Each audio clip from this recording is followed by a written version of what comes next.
Welcome back. Right now, many Minnesota athletes are making their way home from the Winter Olympics. And while getting a medal is, of course, the ultimate goal, just being an Olympian is a dream come true for many. Samantha Fisher talked to a local snowboarder about her journey and the help she got to share that dream.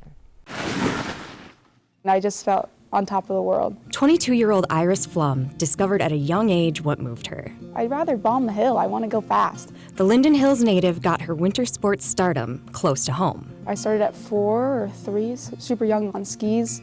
And once my older brother was like, no, I'm going to snowboard, I was like, oh, well, if he can't, I'm going to. Teeing her up for the avalanche of opportunities that would follow.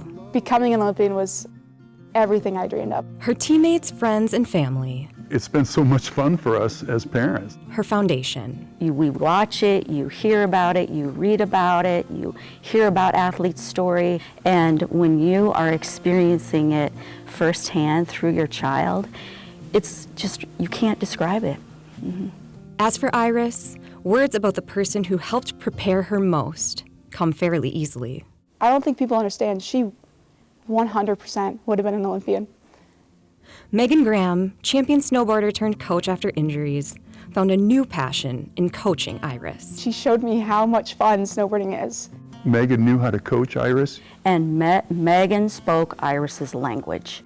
It is a family. That bond never wavered, even after Megan died in 2019. They're there for each other. They showed up for us. They showed up for Megan. Megan's parents, Rick and Jennifer Graham, knew their daughter's protege was going to Milan. What they didn't know was that they'd get to witness Megan's legacy live in person. Tina sends this text that just says what a big part of Iris's life Megan was. You need to be there. And the winter sports community who watched the two girls compete agreed. So they all chipped in and paid for us. Next thing we know, we're on a flight to Milan on a Thursday night. Coming down and being embraced by my family and then hearing Megan's parents were there was like, oh, that's what I felt. That's the extra power I felt right above my head. Megan lit Iris's inner fire, and I think that's one of the main reasons Iris ever made it to the Olympics. They still included Megan in her achievements. It was an honor and means really more to us than we can say, really. The mark left on the mountains outside of Milan It just says everything about her, you know, and people remember her. a student who took her coach's lessons and made them her legacy. I don't know. I don't think I'm ever going to stop because I just love it, and I know Megan did, and she introduced me to that passion. Well, Iris says she gets to spend a week at home in Minnesota before going back to Europe for a couple of races to finish her season. Yesterday, we broke the bittersweet news that our Belinda Jensen will be retiring after 33 years here at CARE. But before she goes, she's planning something fun with all of the coats that she's worn over the years, and it's for a great cause. Take a look.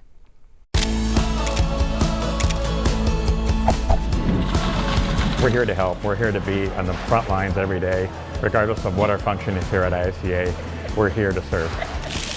Talk about how many households it is currently helping in the western suburbs. Oh my gosh, you know, we talk about households about, you know, close to 10,000 households right now. Wow. We're up at 1,900 to 2,200 visits per month.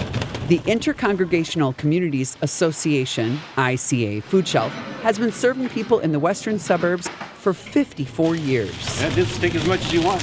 In the 5-6 years that I've been here, we've seen a 91% increase. You bring way more than bread to the table, which is so important. It's about food, jobs, and housing, and we look at it as a case-by-case scenario with how can we fulfill that gap that they're going through right now currently. So you can donate, you can volunteer, Yep. and you can contribute in so many ways. Okay, let's talk coats. 37 to be exact. Many that have been in rotation for decades. A cream-colored coat in the winter. But since I only wear them for a night or two a season, Further to the north. in this beautiful CARE 11 backyard, they are all in great shape. Long, short, trendy, fuzzy, warm, and yes, in every color under the rainbow. Oh, look at this. But sorry, no green. Right over. Because of the green chroma key. Can't wear this jacket. So many coats that all have a story to tell. This one was just dropped off in the CARE 11 lobby with no name or anyone to thank or return to. so it became one of my favorites. And the brand was one I looked to buy off-season for the next few years. Colder on Monday. Yes, I bought most of my coats off sale racks after the winter season because good coats are spendy. Or, as in this case, maybe a color that no one thought they could carry off. Yes, bright orange, and I guess I thought I could. Buy a color that you don't think you'd normally wear. This is a hot cotton candy pink. Bright colors with cool collars, buttons, unique cuts that made them fun to find, fun to wear, and now to sell. I get emails weekly asking about certain coats, and even a gal who once logged what I wore for months, day after day, and mailed it to me. I also needed scarves to brighten up the coats, and yes, the hats. Well, whenever it snowed, it was necessary, or it would have been a really bad hair day. Back to you guys.